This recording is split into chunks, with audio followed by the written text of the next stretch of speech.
How you doing, guys? Welcome back in here to Rover Sports, and I wanted to talk a little bit about my G-Men here.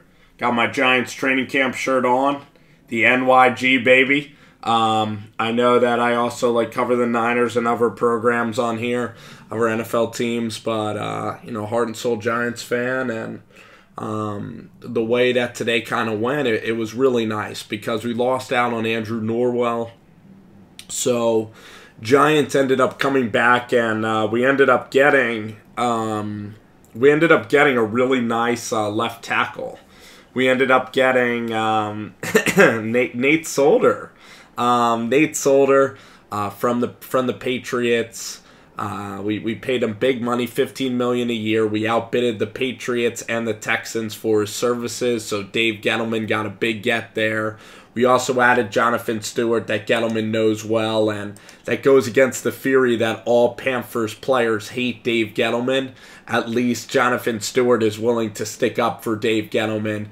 And Norwell was also interested in the Giants, and the Jaguars simply outbidded the Giants for Norwell. But I look at the free agency, and Honey Badger is still out there. Now,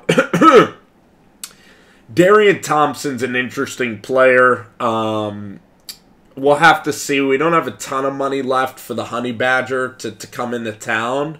So we're really going to have to see what we like. But I would entertain Honey Badger for a lot of different reasons. I mean, one of the biggest reasons why I would entertain the Honey Badger is because Honey Badger, he doesn't care. No, Honey Badger is a guy that played with James Betcher in Arizona. Really athletic kid. His friends, he does have friends on the team like Landon Collins and ODB. So I just think he's an athletic guy. He's very competitive and a guy who loves the game. And in the right system, I believe that Honey Badger can play really well. I really do. So just looking at what the Giants did, it was huge to land Nate Solder. Was absolutely ecstatic that we got him in there at left tackle. Now for the NFL draft, it's looking like we're leaning towards Quentin Nelson. But Saquon Barkley is a once-in-a-lifetime kind of a talent, as it appears. I'm sold on Saquon Barkley. I would be disappointed if we didn't take him.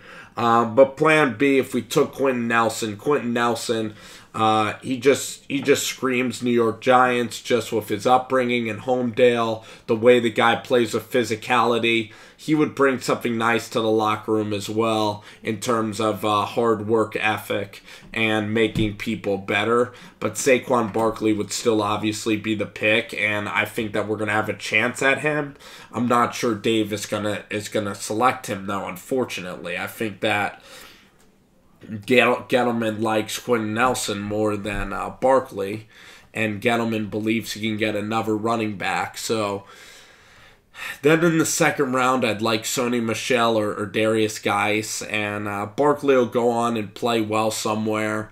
But as long as we get a great running back, I mean, I would want Barkley, obviously, and then I'd like to get a guard in the second round if I was running it. But either way, it's okay as long as we don't draft a quarterback, because Davis Webb, I think Davis Webb I think he could be a future Hall of Famer. I have high hopes for him, and he has high hopes for himself. But you look at this free agency, and we didn't have a ton of money. I mean, Jerry Reese a couple years ago, the Olivier Vernon, Janoris Jenkins, DRC, all those signings went over $200 million.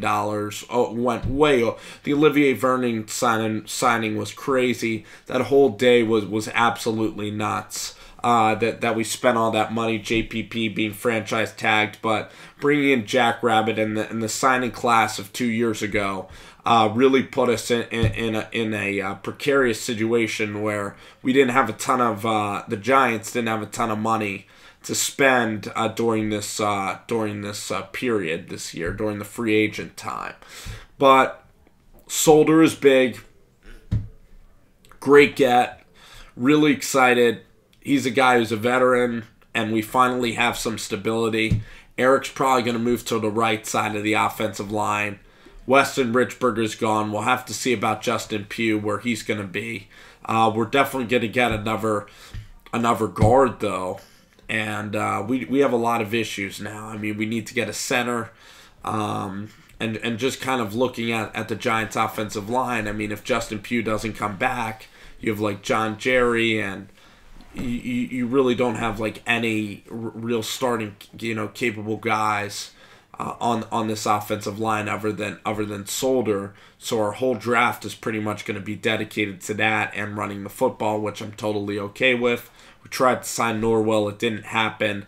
That's why we're probably going to end up getting Quentin Nelson, a running back, another offensive lineman, and we're going to be trying to improve the interior here, and Eric Flowers is going to have to play for us next year, and Eli Apple's going to have to play, and I bet you that the Giants don't get Honey Badger.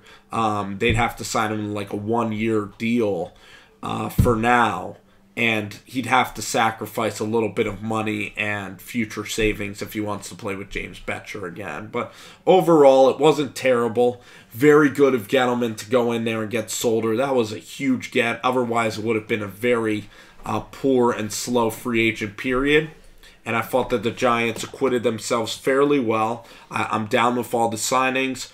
John Stewart's going to be a guy, Jonathan Stewart, that is going to bring some experience to our running back roster, and I think it's a pretty decent move. So I thought overall Dave did okay. He acquitted himself well for his first free agent day in New York. I thought he acquitted himself in a pretty decent manner.